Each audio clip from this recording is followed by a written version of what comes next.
In August of last year, I decided, for the first time, to attempt to write a fiction novel using themes that I had developed over the last 23 years of my career writing nonfiction about occult subjects.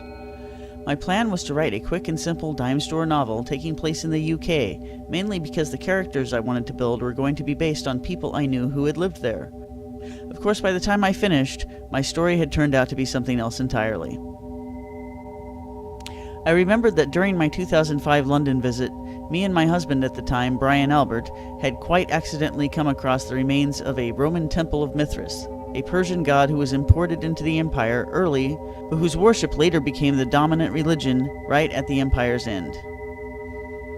Mithras is mentioned in at least 3 of my nonfiction books in several different contexts. One of the things I've noted is that Aleister Crowley thought that the name of Baphomet should be properly translated to, quote, Father Mithras. However, I hadn't taken this explanation very seriously before, only because I really didn't know enough about Mithras. The Temple of Mithras that we found in London was literally just sitting there, fixed into the pavement in the middle of a courtyard outside. All that was left of it were the foundations and a few stacked stone bricks left over from the walls.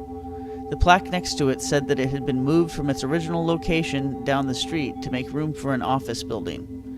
I remember how shocked we were that something which seemed so historically significant had been so badly restored and displayed. The bricks even seemed poorly laid. My husband seemed offended at this. So when I started writing my novel, I decided to look up the location of the Temple of Mithras again. That's where I hit the mother lode, for as it turns out, the temple has been restored to its original location, with a new office building now being formed around it, which will be unveiled later this year. This is being done by Michael Bloomberg, former mayor of New York and 6th richest man in the world, worth 30 times more than Queen Elizabeth. He has purchased the original site to build his company's new European headquarters there. This complex, which consists of 2 buildings connected with a sky bridge, was originally intended to be called Bloomberg Place. But I've spoken to their press office and learned that they now want to refer to it as, quote, Bloomberg London. Over the last few months, I have done tons of research about this location, about Michael Bloomberg, and about Mithraism. It all fit in perfectly with the story I was already writing, so I decided to use Bloomberg as the basis for my story's main villain, Blake Rosenberg, and his new building as the basis for the location of my story's most important scenes. The villain's relationship to Bloomberg is only skeletal, and the character is truly fictional. There are some similar traits and life histories between the 2 figures.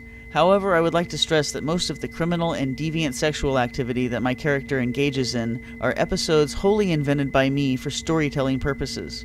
I have no evidence that Michael Bloomberg has ever been involved in any of these things, or that his properties have been used for rituals involving child rape and murder. I also have no evidence that Mr. Bloomberg has any interest in occultism, alchemy, philosophy, or surrealist art, like my character Rosenberg. Bloomberg's building is not going to be, as far as I know, an apparatus harvesting body fluids for alchemical operations, as the building in my story is used for. However, Bloomberg London is supposed to be, quote, the smartest building in Europe, built to generate its own energy and even share it with nearby buildings. Bloomberg's building will itself be a completely integrated AI system that will watch the employees' every move, even monitor their every heartbeat, supposedly to anticipate their needs for energy efficiency. The digital ceiling is coming, and it's going to really reshape how buildings are done. The first stepping stone to get to the digital ceiling is through your lighting, because lighting is so prevalent. They're about every 8 feet in every single building, whether it's an office, a hospital, a retail, even a manufacturing or warehouse floor has lights. You attach sensors to those lights, and you connect those sensors to other building networks. Could be your HVAC, could be security, and you've got some great opportunities there. Things like being able to beacon in a room and signal an emergency condition. Things like in the future, these lights will have sensors that go beyond the lighting realm because things are blurring. Think about a light fixture now that has a digital imaging sensor. But, to my knowledge, the closest thing to body energy harvesting there will be in the form of treadmills that are hooked up to generators. The Temple of Mithras will be housed in the main floor of the main building, with its own entrance, accessible to the public. I'm really glad that Bloomberg has done this, because the Temple of Mithras is acknowledged as one of the most significant ancient Roman finds ever. It was discovered by accident in 1954 while they were constructing the office building known as Bucklersbury House. On Londoners' doorsteps, under their doorsteps in fact, have been discovered the ruins of a Roman temple where 2,000 years ago the conquerors of Britain came to worship their god Mithras. A marble bust of the god, unearthed and taken to the British Museum, is comparatively unharmed after 20 centuries.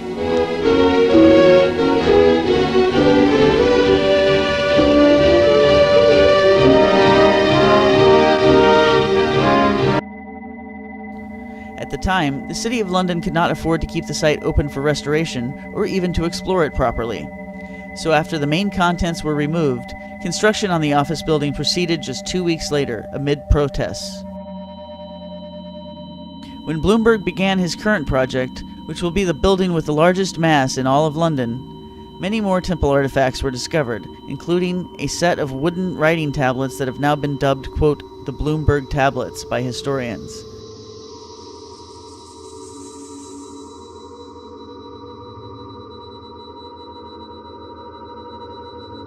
It's agreed that his restoration of the temple not only places it once again on its original spot, but recreates it beautifully and as accurately as possible.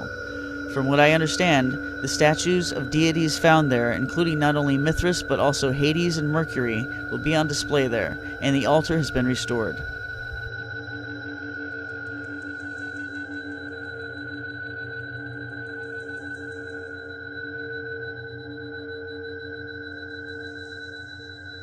Now let's talk a little bit about the location itself.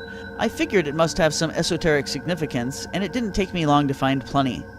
I believe that this was the most holy site in Roman London, and that it remains the spiritual center of London's financial power.